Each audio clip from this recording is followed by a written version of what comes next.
Hello, ladies and gentlemen, and welcome again to Syriana Analysis. I'm your host, Kevork Almassian. Thank you very much for tuning in to today's live streaming. I appreciate you all, guys, whether you're watching me on Rumble or on YouTube. And I know this is not the perfect time to ask your opinion about the background and the setup of today's live streaming, but in the next few months, this is going to be my setup. This is going to be the background. This is going to be my work space.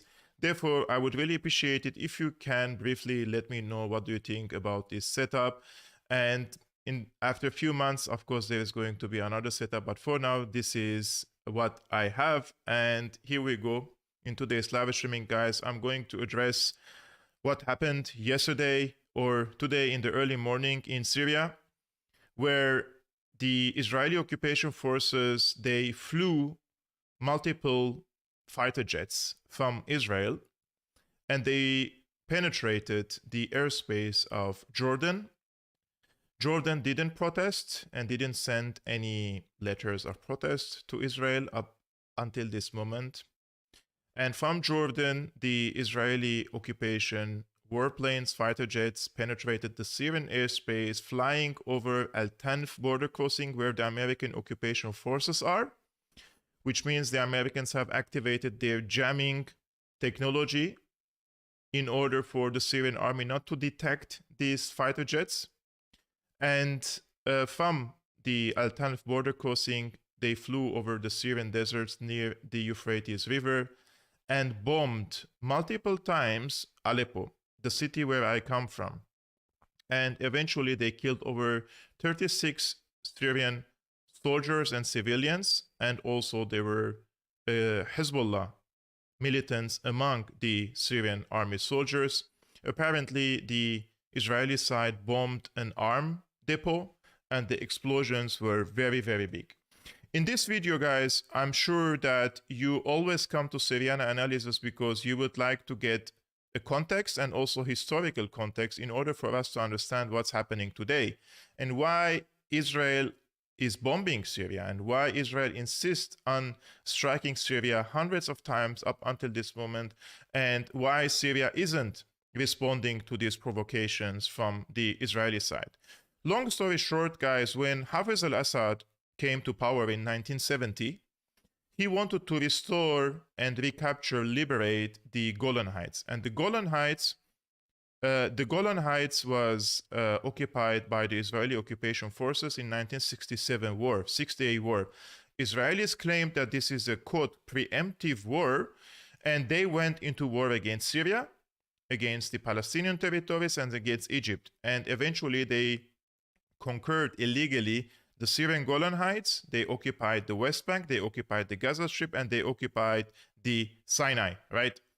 So in 1973, between 1970 and 1973, Hafez al-Assad was coordinating with the former president of Egypt, Anwar al-Sadat, in order to launch a surprise attack against Israel and recapture the Golan Heights. And these were secret talks between the Syrian side and the Egyptian side. During this time, it is reported that the former king of Jordan, he sensed that there is something is being cooked up, and he warned Golda Meir, the former prime minister of Israel back then, that the Syrians and the Egyptians are planning to wage a surprise attack against Israel. And nowadays, you can see the Israeli fighter jets are actually flying over Jordan and coming to bomb Syria. Anyways, in 1973, this was called the October War or Yom Kippur War. The Syrians surprised, and the Egyptians surprised the Israelis on Yom Kippur. And this is a Jewish holiday, so the Israeli army was not on its full readiness. And the Syrians managed to liberate the Golan Heights, or most of it. And the Egyptians were advancing in Sinai. And the plan was that the Egyptians continue advancing in the Sinai, but Anwar al-Sadat stopped the advancement of his forces, and he ordered the forces to stop, and he called the Americans, and he told the Americans that I'm now interested in negotiations. If you restore my Sinai through negotiations and diplomacy, I will give you a big access to North Africa and the Middle East. And the Americans accepted the deal, and they persuaded and convinced the Israelis to give back the Sinai to the Egyptians in exchange for, of course, the Sinai was mostly demilitarized, and it's a security buffer zone between Israel and Egypt. And also, Anwar al-Sadat kicked out all the Soviet army, Soviet advisors, and Soviet military equipment from his territories because Egypt was an ally for the Soviet Union. And he told the Americans to come. So he converted his country from a country revolving in the orbit of the Soviet Union into a country revolving in the orbit of the United States. And between 1973 and 1977-78, he was negotiating for a peace treaty with Israel. And in 1978, he struck what is called the Camp David Accords, right? And the Camp David Accords, before these accords were struck, The American side, and this was Brzezinski, was talking with the Syrian side in order to persuade them and convince them to also strike similar deal with Israel, but Hafez al-Assad rejected and refused to strike a deal with the Israeli side and push the Palestinians under the bus, because for Hafez al-Assad, there are few principles that have to be met before striking a deal with Israel, and one of which is the right of return of the Palestinian refugees to Palestine. There are millions of them around the world. Secondly, the restoration of all the territories occupied by Israel after 1967 war.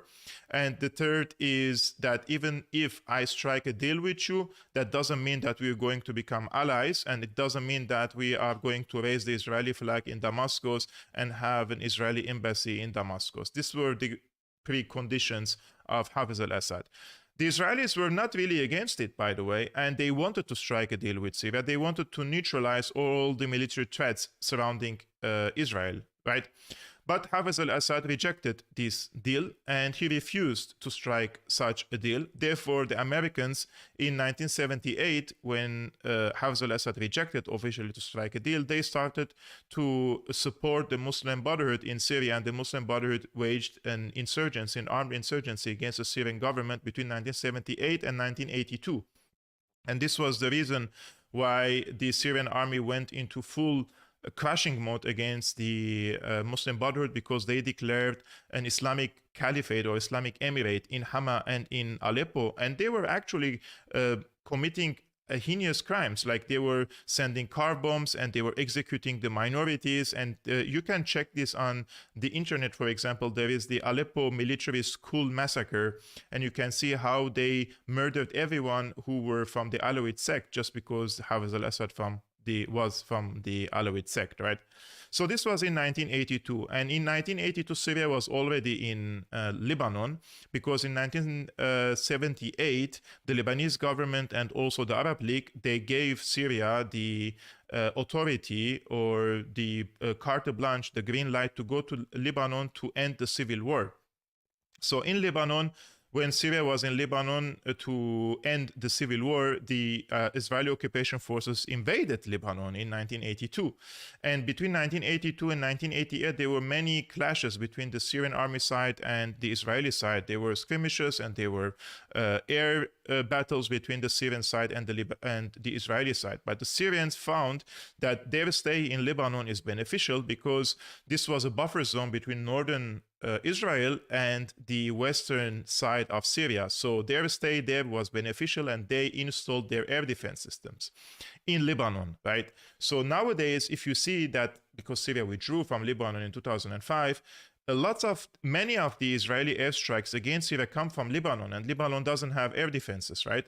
Therefore, back then in the 80s, this was in the interest of Syria to stay in Lebanon and repel the Israeli attacks on Syria from there.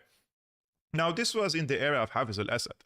Then when Bashar came into the year 2000, the Europeans and the Americans were, okay, this is a young person, he's 36 years old, and we can persuade him. He is a modernized, he studied in London, he likes our probably lifestyle. He studied in London, he lived in London, his wife is from London, right? And so they thought that they can persuade him to strike a deal with Israel. In the year 2000, he came and they were praising him. They were writing poetries about Bashar al-Assad. They called him a reformer. They called him a Democrat. They called him all sorts of things. They wrote articles about him.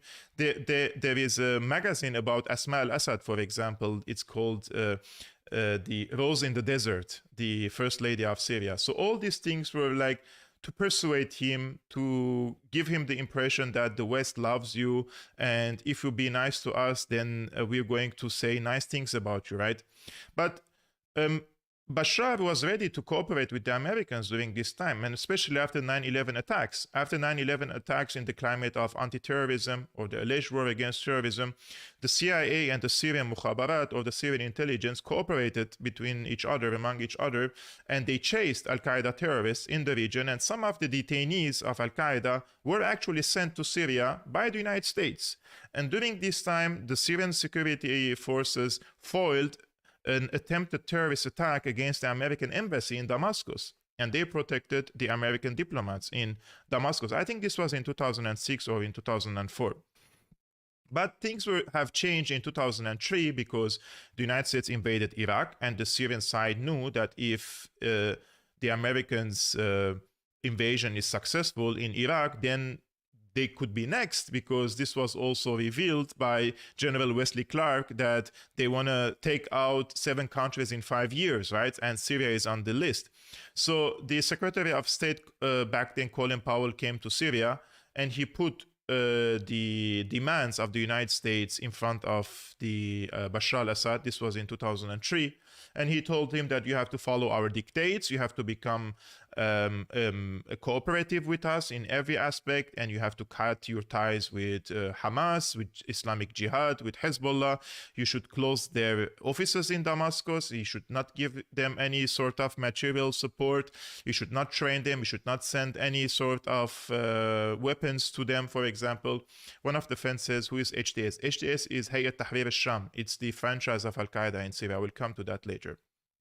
So Syria also was asked to sever its ties to Iran and become part of what they called the moderate Arab countries. And the moderate Arab countries are Saudi Arabia, the UAE, Jordan, Egypt, those who all normalized relations with the United States and or with Israel, right? So Syria rejected the demands of the United States, and George Bush labeled Syria as part of the axis of evil and impose sanctions on Syria, right? And since then, they had, as we say in Arabic, a red eye against Bashar al-Assad, and they wanted to harm him because of his, he didn't cooperate with the Americans in Iraq. In the contrary, Syria trained the resistance, Iraqi resistance, and sent fighters from Syria to Iraq in order to fight against the American occupation forces. So what the Americans wanted to do, wanted to take revenge from Syria, and those are all my analysis, right? Take it or leave it. In 2005, a horrible bombing happened in Beirut, and it killed the former prime minister of Lebanon, Rafiq al-Hariri. And Rafiq al-Hariri was the most important political figure in Lebanon and the most important Sunni figure in Lebanon and also in the neighboring countries like Syria, etc.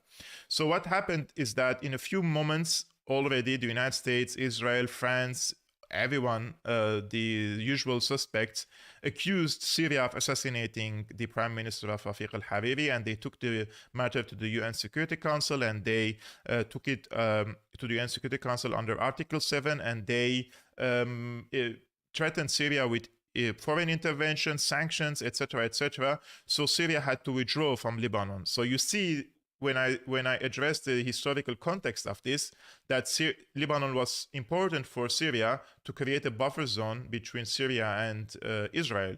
So once it withdrew from Lebanon, Syria wanted to improve the strength of Hezbollah as a friendly and an ally player or actor in Lebanon. So Syria actually left most of its stockpile in Lebanon and only withdrew its soldiers from Lebanon. So Hezbollah has taken over tons of weaponry and ammunition from the Syrian army in 2005. But the Syrians knew that there is intelligence report indicates that the Israelis will invade Lebanon as soon as the Syrians withdraw from Lebanon, right? That's why they kept all this weaponry and ammunition in the hands of Hezbollah, so that the Lebanese resistance can fight against the Israelis when the Israelis invade Lebanon. And what happened is, just 1 year later, in July 2006, Israel did invade Lebanon. And back then, the Hezbollahs used all sorts of weapons which were in the hands of the Syrian army. For example, the Cornet rockets, missiles, and all sorts of weapons and training. And even Syrian officers were present in southern Lebanon, guiding or giving military advice to Hezbollah. And when Hezbollah needed more weapons, the stockpiles of Syria were open for them to carry and bring anything they want from Syria to Lebanon to repel this attack against Lebanon. And Hezbollah managed to kick out Israel from Lebanon again. And this was the last time the Americans were, like, their patience was over. and they wanted to remove Assad, Bashar from power because of him supporting the resistance against Israel and not striking a deal with Israel. However, the French told the Americans, just calm down, we can probably persuade him for the last time. So in 2008, actually, the French side, Sarkozy, invited President Bashar to Paris, and this was the French National Day and the ceremony of the French National Day, and he rolled a red carpet to him and to his wife, and he gave him a stage among the international leaders like Ban Ki-moon, like all the American leaders, British leaders, French leaders, everyone around the world, the so-called international community, right? But their idea was that they will persuade Assad to shake hands with Ehud Olmert, the former prime minister of Israel. And there is a video on the internet that shows how the French foreign minister, Fabius, was trying to persuade and convince Assad to shake hands with Ehud Olmert on the stage. And Assad refused. And from the Syrian perspective, if you shake hands with Israel, means that you recognize the legitimacy of Israel as a state. And in Syria, they don't recognize the political legitimacy of Israel as a state. This has nothing to do with the Jewish people. They say that this was a colonial project, and we don't accept that until there is a full settlement in this conflict and all the territories are restored to their owners. So what happened on this day, that even the former emir of Qatar tried to push Assad to shake hands with Ehud Olmert, and he refused. So I'm going to show you this video now. Even the title of the video says, it's a funny title actually. It says "Cat and Mouse Between Syrian President Bashar al-Assad and Ehud Olmert." So this is the video from 2008. It's in July 2008, as you see in Paris. And this is Assad standing here, and Ehud Olmert is going to come from this side, and this bald guy is Fabius, the French foreign minister, and he's talking to Assad and convincing him and persuading him to shake hands with Ehud Olmert, which he rejects, and then he escapes to the other side. I will show you the video now. Il est presque devant lui, hein. À 2 mètres de gauche de Olmert, tu vois pas? Il y a 3 personnes entre eux. Allez, grouille, hein, Antoine. Regarde là, tout droit là, la femme avec la jaquette rouge. Aïe, aïe, aïe, il va aller. Vas-y. C'est ce qu'on attend. Et oula. Look how he runs away now. Tourné à Assad. Oh, il fait. Ah là là. Moubarak. This is the emir of Qatar now.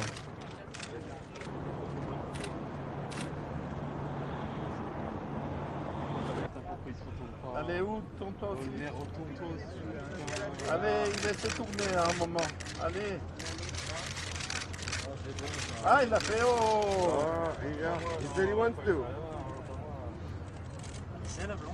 Look, now the emir of Qatar tries to push him to Olmert.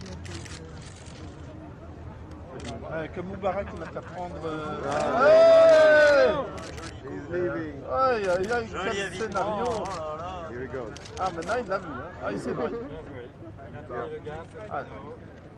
Ah, c'est vraiment une partie d'échecs, ça. So Assad stands alone here, and he refuses to shake hands with Ehud Olmert. And this was the time when even the French realized that he's not going to sign this or shake hands with Ehud Olmert and persuade him to strike a deal with the Israeli side. And 2 years before, this was in 2008, right? So in 2009, 1 year later, they started to cook for regime change in Syria. And this was confirmed by the former French Minister for Foreign Affairs. His French Minister for Foreign Affairs, his name is Roland Dumas. And he was on a French TV, and he literally said that he was asked to be part of the regime change war against Assad, but he rejected, and he gave his opinion why they wanted to remove Assad from power. C'est très compliqué du fait de l'agrégation de tout le monde qui est là, c'est évident, mais en substance, c'est ça. C'est deux camps qui s'affrontent. Moi, je vais vous dire quelque chose. J'étais il y a 2 ans à peu près avant que les hostilités commencent en Syrie. Je me trouvais en Angleterre par hasard pour d'autres choses, pas du tout de la Syrie. J'ai rencontré des responsables anglais et quelques-uns qui sont mes amis m'ont avoué, en me sollicitant, qu'il se préparait quelque chose en Syrie. C'était en Angleterre et pas en Amérique. L'Angleterre préparait l'invasion des rebelles en Syrie. Et on m'a même demandé à moi, sous le prétexte que j'étais ancien ministre des Affaires étrangères, si je participerais comme ça. J'ai évidemment dit le contraire. J'ai dit, écoutez, moi, je suis français, ça ne m'intéresse pas. Mais c'est pour dire que cette opération vient de très loin. Elle a été préparée, conçue, organisée. Dans quel but hein Excusez-moi, dans quel but? L'idée de renverser Bachar, c'était quoi je le vais but? vous dire, La finalité? mais dans le but très simple, de destituer le gouvernement syrien, parce que dans la région, il est important de savoir que ce régime syrien a des propos anti-israéliens. Et que par conséquent, tout ce qui bouge dans la région autour, moi j'ai la confidence du Premier ministre israélien qui remonte très longtemps, qui m'avait dit on essaiera de s'entendre avec le Premier ministre, avec les États autour. Et ceux qui ne s'entendront pas, on les abattra. C'est une politique, c'est une conception de l'histoire. Pourquoi pas, après tout? Mais il faut le savoir. Frédéric. So this is the former foreign minister of France, and he was asked by his British counterpart to be part of the regime change war against Syria, and this was in 2009, 2 years before the events started. And he said that the Brits started the so-called Syrian revolution in Syria, and the reason for that was because Syria is anti-Israel and anti-Zionist, and they are supporting the Palestinian struggle against the Israelis. And don't take his words, probably also there is another statement, this time made by Ehud Olmert himself, the prime minister of Israel, the former, when this Fabius and Emir of Qatar tried to push Assad to shake hands with him. And this is a newer interview of Ehud Olmert after he resigned, or he's no more a prime minister, and I think this was in 2019 or 18, and he says, if Assad made peace with Israel in 2008, Syrians wouldn't have suffered from the civil war, because I wouldn't have opened the gates of Washington, because I would have opened the gates of Washington and Europe to Assad. This would have prevented the civil war. Take a look. وأعتقد أن ذلك كان أكبر خطأ ارتكبه بشار الأسد في حياته. لو أنه عقد السلام معي في كانون الأول 2008 لما عانوا من الحرب الأهلية، لأنني أعتقد لو أنه عقد السلام مع إسرائيل وأنهى العداوة بينه وبين سوريا، كان هذا سيجعل سوريا دبلوماسيا مرتبطة بإسرائيل مع سفارات وعلاقات تجارية وفتح الحدود. كان ذلك سيفتح البوابة إلى واشنطن وأوروبا. ويمكن أن أقول لك أن الرئيس بوش قال لي وأقتبس كلام الرئيس جورج دبليو بوش: أريد أن يعرف الأسد أن الطريق إلى واشنطن تمر من القدس. فلو عقد الاتفاق بين إسرائيل وسوريا لفتحت أبواب واشنطن له مع الرئيس بوش، والشيء نفسه عن أوروبا. هذا كان غير الأوضاع في سوريا تماما، وكان منع حدوث الحرب الأهلية. So, according to the former prime minister of Israel, that if Assad struck a deal and peace treaty with Israel, the civil war, he calls it the civil war, wouldn't have happened in Syria. And he says that he would have opened the gates of Europe and the United States to Assad, and they would have prevented this regime change war in Syria. They call it civil war, it's a regime change war. I just want to say that I accept all comments, guys. You are free to agree, to disagree with me, but types of comments that I spend so much time, hours of research in order to give you knowledgeable information that can enlighten you and also give my subjective opinion, right? those who disagree with me completely, let's say 180 degrees, and say I'm spreading misinformation, disinformation, they can create their own YouTube channels and debunk my claims. But if they come to my YouTube channel to tell me that I'm spreading lies in one sentence, it just shows that they haven't done their homework. If you guys want, those who are disagreeing with me, of course, there are one or two of them in the comments. If you think that I'm spreading disinformation or misinformation or blah, blah, blah, all these cliches, make your own YouTube channel. Call it an anti-Kevork Almassian narrative channel and try to debunk my claims. Because what I'm here doing, I'm backing every argument that I make and every claim I make with statements, with proof, with evidence to you, so that you can also see that what I'm telling you is not just like words in the sky. But you're also free to not believe me, so you can go and check other sources and see probably I'm not telling you the entire truth, or I'm not telling you the truth, probably. So you can be convinced probably in other narratives. You're free, right? We're living in a free world. Now, in 2011, the regime change war against Syria started, and the first dumping of weapons started in late 2011 and early 2012. The CIA and the Pentagon, they started carrying all the weapons that they dumped in Libya to Syria, through the Mediterranean to Turkey, and then they started dumping it to Syria and also some of them in Jordan.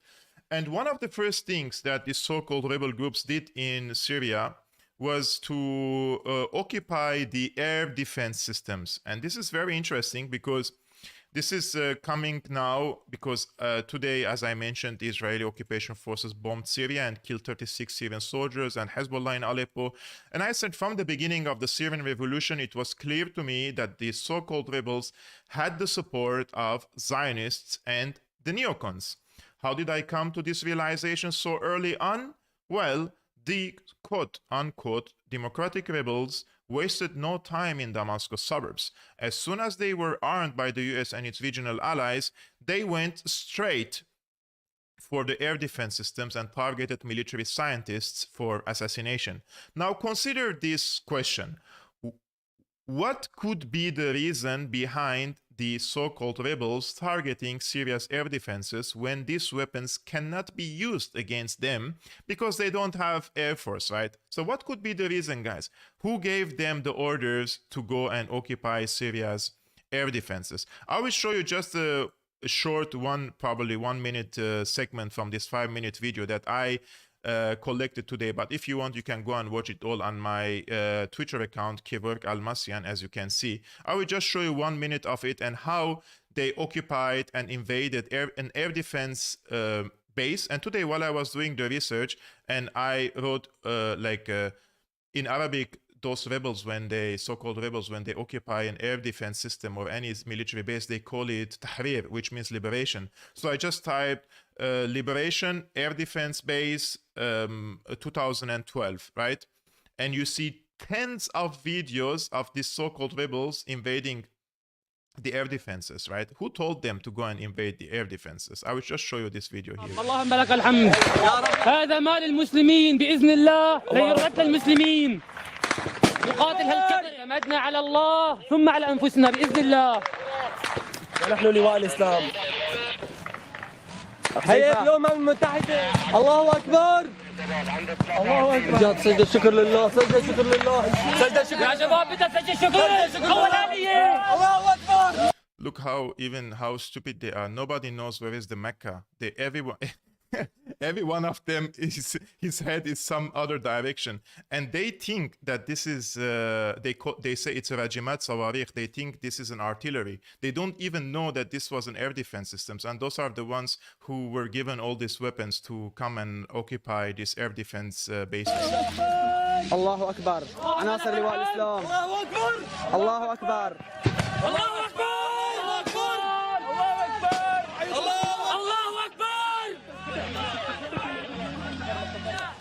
خلي عليه.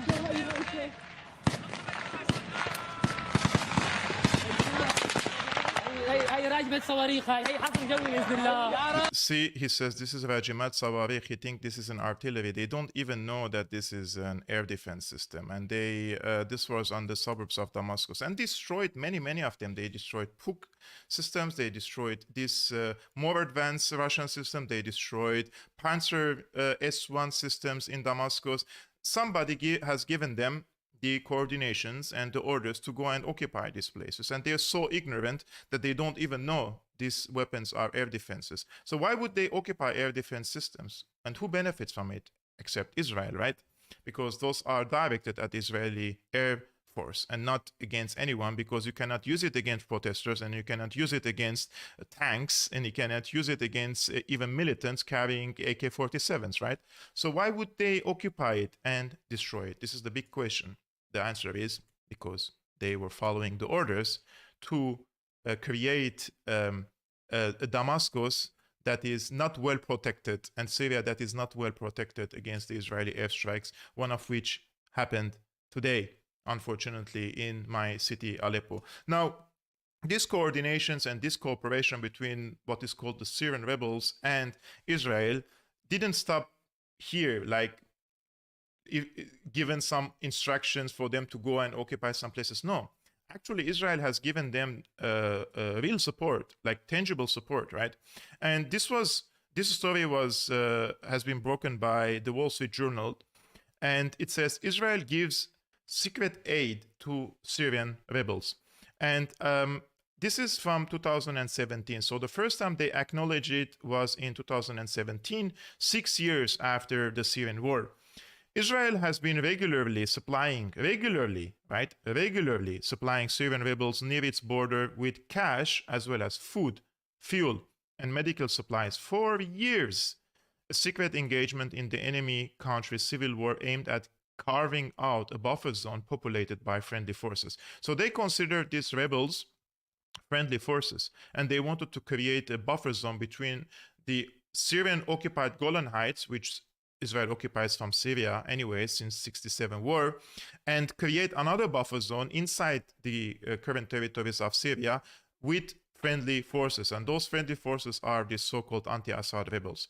The Israeli army is in regular communication with rebel groups, and its assistance includes undisclosed payments to commanders that help pay salaries of fighters and buy ammunition and weapons, according to interviews with about half a dozen Syrian fighters. So they have given them cash money for their salaries, and these salaries also go to the other fighters in order also to buy the ammunition and weapons to fight against the Syrian army. Israel has in the past acknowledged treating some 3,000 wounded Syrians, many of them fighters, in its hospitals since 2013. They also took in the occupied Golan Heights these fighters when they get wounded and give them medical treatment.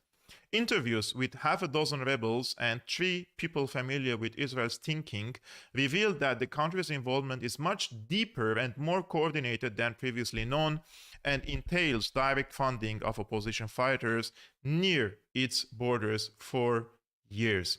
Quote, Israel stood by our side in a heroic way, said Mu'tasem al-Jolani, spokesman for the rebel group Fursan al-Julan, or Knights of the Golan. Quote, we wouldn't have survived without Israel's assistance. Israel's aim is to keep Iran-backed fighters allied to the Syrian regime, such as the Lebanese militant group Hezbollah, away from the 45-mile stretch of border on the divided Golan Heights, the 3 people said. Mr. Assad has said Israel supports rebel groups and launches airstrikes in Syrian territory to undermine his hold on power. Israel captured part of the Golan Heights from Syria in 1967 war and later annexed it, a move the international community doesn't recognize. So this is the map of control over the Golan Heights. And as you can see, this is the Golan Heights occupied by Israel. And these yellow parts were the so-called rebels. And this black part is the ISIS. So both the rebels and ISIS had shared borders with Israel, and they used to receive this cash and ammunition or the medical treatment to them, including Al-Qaeda fighters. And this was the one of the rebel groups tanked actually Benjamin Netanyahu back then, and this was reported by the Times of Israel. It says, Syrian rebel leader thanks Prime Minister Netanyahu for standing by wounded. The Syrian opposition leader praised Prime Minister Benjamin Netanyahu late Friday for publicly voicing support for rebels wounded in the drawn-out struggle against Syrian President Bashar al-Assad. Opposition leader Mohammed Badia told Israel Radio Friday that the Syrian opposition appreciated Netanyahu's decision to visit and speak at the field hospital for Syrians wounded in the conflict during a Tuesday tour to the Golan Heights. Speaking from Istanbul, Badia thanked those working to assist the Syrian people in their struggle. I will just close this. He added that Netanyahu's public presence near the Syrian wounded was an, quote, important message. On Tuesday, Netanyahu spoke at an IDF base where injured Syrians are receiving medical care. He said, Israel's humanitarian efforts to help the Syrian wounded highlighted the difference between Jerusalem and Tehran, which backed Assad. I mean, how cute is Netanyahu? He's just a humanitarian. He wanted to help the rebels because he's just humanitarian and he wants to show that Israel is not like Tehran. However, the former head of Mossad was on Al Jazeera, and this is one of the few good jobs of Mehdi Hassan when he was as if he was interrogating the former Mossad, and he actually says that they treated Al-Qaeda fighters in Golan Heights and these so-called Syrian rebels. And when he was asked, because they say this is for humanitarian reasons, right? They want to help because they are humanitarians. So what if a Hezbollah fighter gets wounded, and does Israel give a Hezbollah fighter a medical treatment? Here is his answer. There have been reports that Israel has been treating wounded Syrian rebel fighters in its hospitals on the border, including fighters from Nusra Front, which is, of course, the Al-Qaeda proxy in Syria. Do those reports worry you that Israel's helping wounded Al-Qaeda-aligned fighters? As I said before, in a different context, it's always useful also to deal with your enemies in a humane way.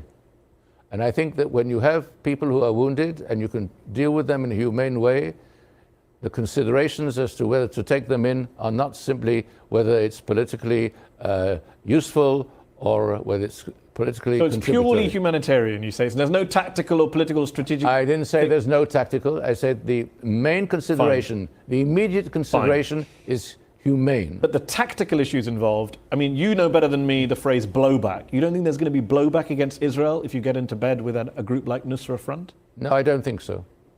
I don't think there's going to be blowback. Why?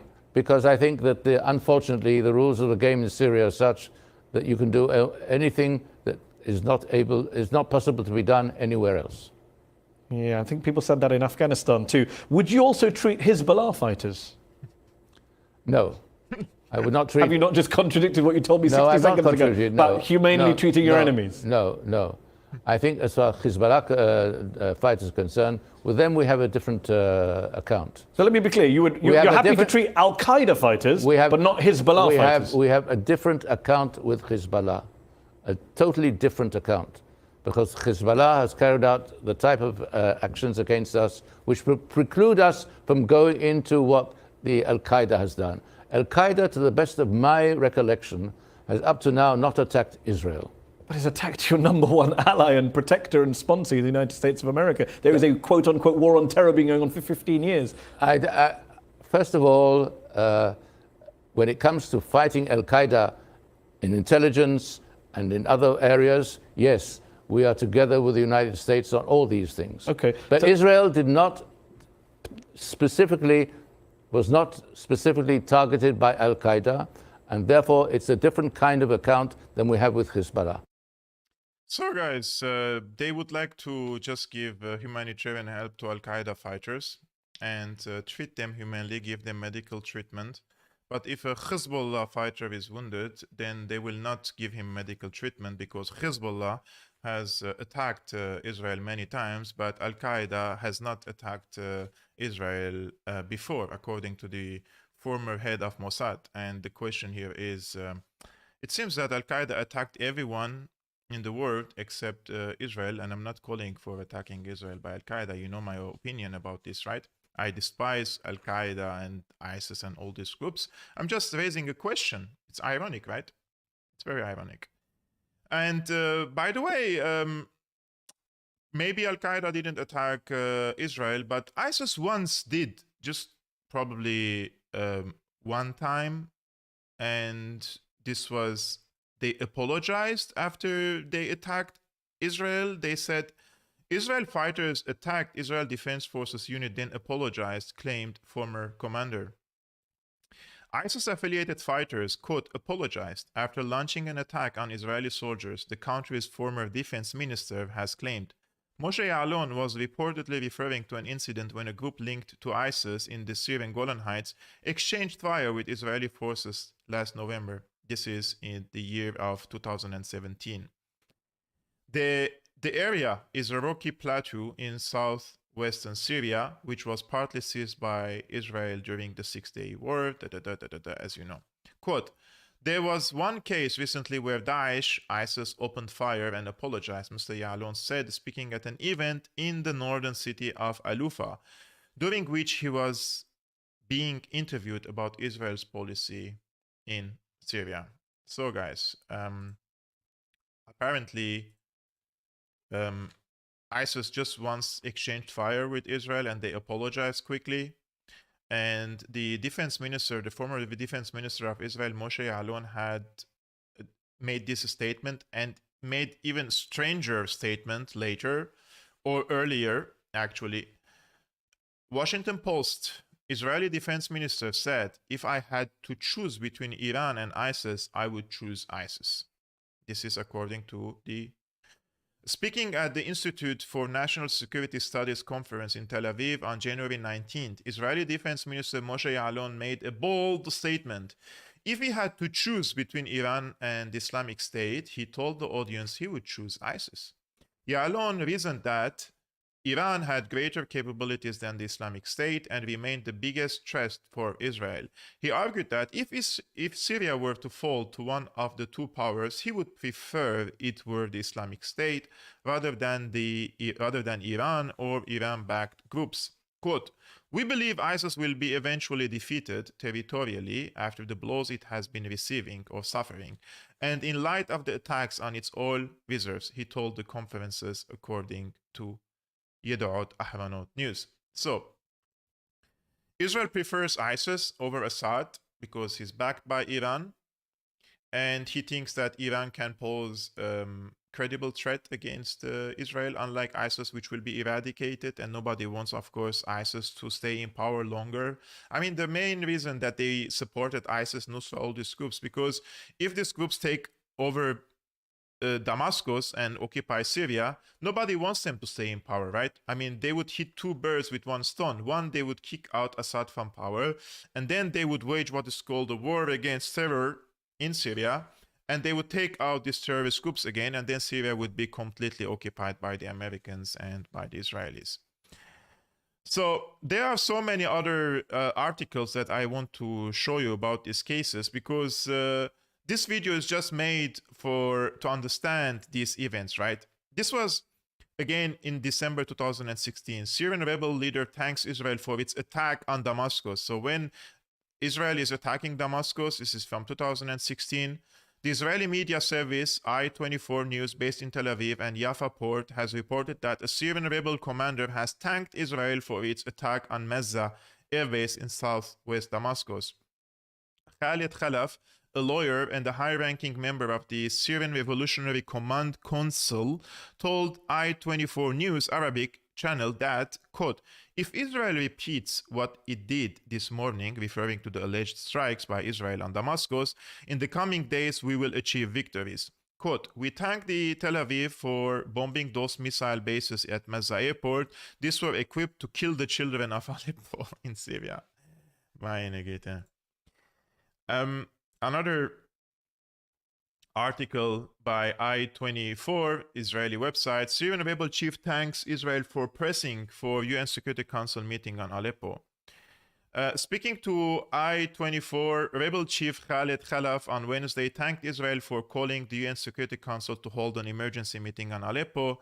Khalaf, a lawyer and a high-ranking member of the Syrian Revolutionary Command Council, told I-24 News Arabic channel that, quote, "We thank all who called for a meeting of the Security Council to stop the attacks on children and civilians in Aleppo, and especially thank Britain, Qatar, Saudi Arabia, and the State of Israel." I think he is mixing between Israel and the Syrian government. He probably isn't really nowadays, he doesn't care about the Palestinian children, those who are over 20,000 children who got murdered by the Israeli occupation forces in the Gaza Strip.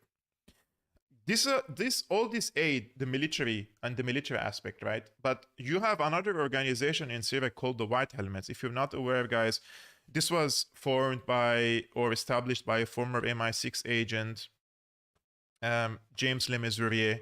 And the main purpose of this group was to produce video and picture materials from Syria, propaganda videos, in order to legitimize the NATO and the imperialists' intervention in Syria, to give them the justification to intervene militarily in Syria, right? They even staged crime scenes, for example, fake chemical attack scenes, for example, in Syria, to invite foreign intervention. This was the main purpose why they established the White Helmets, not to help people, but to justify and legitimize the foreign intervention in Syria. Now, when the White Helmets was cornered in southern Syria, when the Syrian army was liberating Daraa, for example, in southern Syria, also in Al-Qunaytira, near the occupied Golan Heights, who did come for help to the White Helmets? Israel, right? Again, Israel saved the White Helmets, or took them. Israel aids evacuation from Syria of hundreds of White Helmets and families. Israel has facilitated the evacuation of hundreds of quote-unquote rescue workers known as the White Helmets and their families from an embattled pocket of southern Syria, helping them to travel through the Israeli-held territory to reach Jordan, Israeli and Jordanian officials said on Sunday.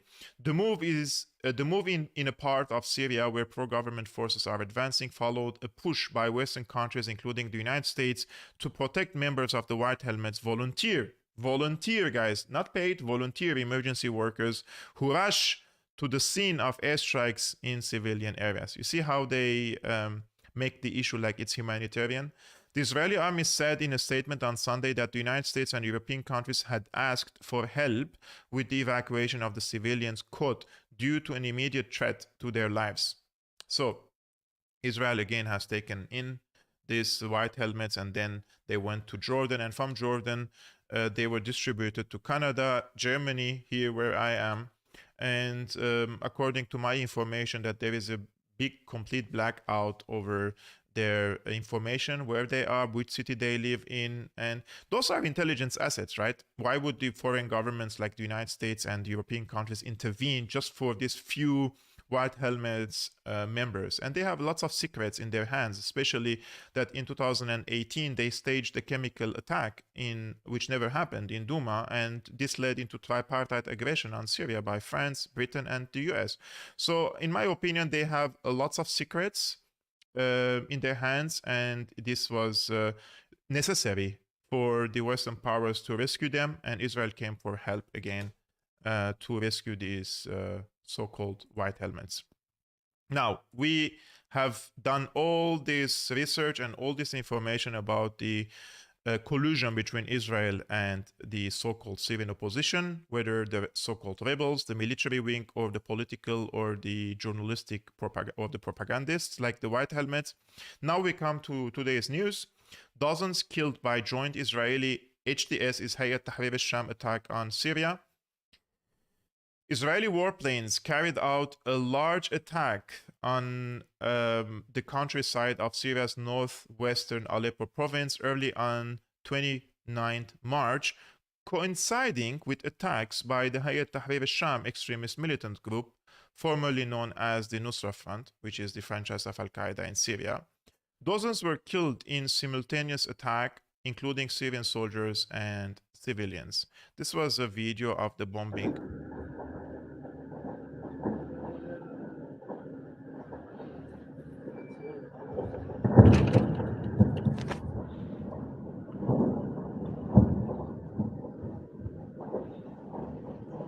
So this was a scene from the attack. At around 1:45 a.m., the Israeli enemy launched an airstrike from the direction of Syria, southeast of Aleppo, targeting several points in Aleppo countryside, which coincided with a drone attack carried out by terrorist organizations from Idlib and the western countryside of Aleppo province in an attempt to target civilians in Aleppo and its surroundings, a military source told Syrian news outlet Sana. According to security sources cited by Reuters, at least 38 people were killed. 5 members of the Lebanese resistance group Hezbollah were reportedly among the casualties. Al-Mayadin's correspondent in Damascus confirmed that the Israeli strikes were launched simultaneously with the drone attacks by extremist militants. It added that the attack hit the Jibrin and Safira areas. The attack came one day after Israeli jets struck a residential building in the Sayyida Zainab neighborhood in the Damascus countryside, resulting in the injury of at least 2 civilians. Extremist groups in Syria have long coordinated with Israel throughout the US-backed war on the country that began in 2011, particularly in the 2014 battles in Quneitra between the Nusra Front and the Syrian army. So, on my side, this was my report. One of my reports, I say Israel carried out deadly strikes on Aleppo early in the morning while coordinating with Al-Qaeda, which simultaneously launched a large drone attack on the city. Israel killed at least 30 people in Aleppo. Do you recall the recent post of Quds News Network? This is a Palestinian page on X. I wanted to send them a message, so I will tell you now what's the story. Do you recall the recent post of Quds News Network, which shared a video from Idlib and supported the so-called revolution there? These are the so-called, quote, revolutionaries who collaborate with Israel to launch attacks on their nation and their fellow citizens.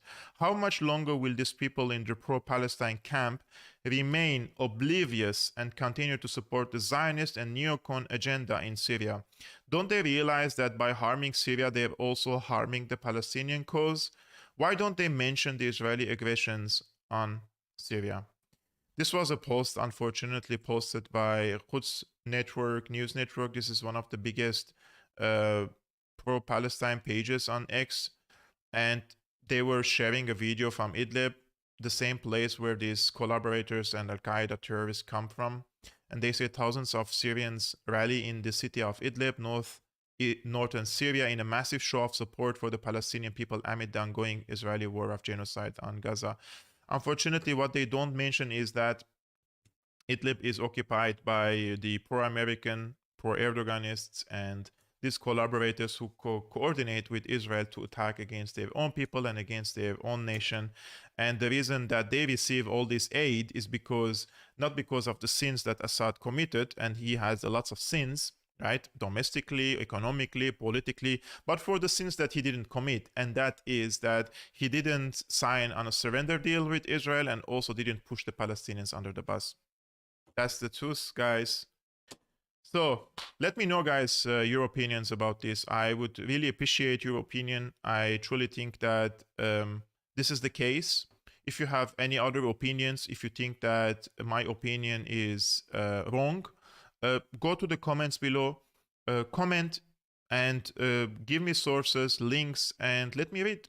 Let's see how is this situation in your mind. I'm really interested about that. But if you like this video and you think that I'm doing a great job, please hit the like button, guys. It's really important for me. And subscribe to this YouTube channel. Let's reach together to how many subscribers do we have now? I just want to check because I'm really 59,795. Can't we reach 60,000 very soon, guys? Like in this weekend, we can do it.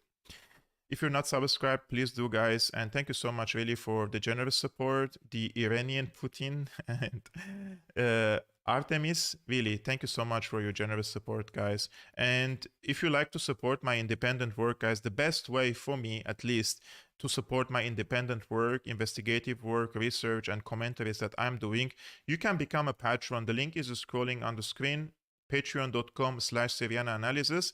And I will see you on Monday, 5 p.m. Central European Time. I already have many interviews scheduled for you guys for next week. I'm very excited. Have a good weekend. Peace be upon you, upon your families. Salam.